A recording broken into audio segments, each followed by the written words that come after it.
Good morning, everyone. Welcome to our weekly trader interview of Wall Street Multimedia and Move On. Today, we are honored to invite Todd Horwitz, trader of CME Group and also author and founder of Averagejoeoptions.com, to analyze recent market movements with us. Hi, Todd. How are you?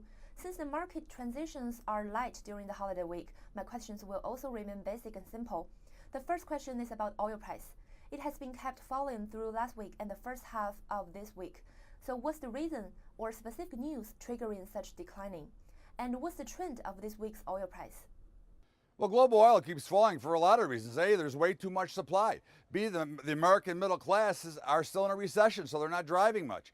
But also you've got OPEC trying to battle with Russia and ISIS and the American frackers. So you've got a race to keep this thing down, and the trend here in oil is certainly lower. I mean, if you look, there may be a little bit of a base here at 55 to look for a little bit of a bounce, but I'm telling you, I think we're probably going to see oil work its way down to 50 or even into the 40s before it's all said and done. You know, there's a lot of reasons to push oil down, and the 1 and 2 are to crush Russia and put them in more deep trouble, and to crush ISIS. And the cherry on the cake is to put the American frackers in trouble. So I see oil going lower, although I think 55 will hold here for the short term.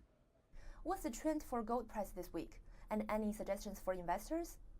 There is no trend for gold right now. It's really stuck in an 1170 to 1220 range. You know, with the deflationary signs we're seeing, I would look for gold probably to work its way lower. But, you know, this week it should be relatively quiet, and I would certainly trade the range of I'd be a buyer at 1170, a seller at 1220 for now. You know, gold is not the fear asset that it's made out to be. It's simply just another commodity that is just stuck in a range right now. What news should we pay close attention to, and what kind of market trend should we expect this coming week? This week there will be no news unless it's bad news, and that would be something out of Russia, a war, something out of China. There's nothing to watch this week. It's going to be probably, if not one of the slowest weeks of the year. This is a great week to observe the market and stay on the sidelines because there is not going to be a lot to do. Thanks, Todd.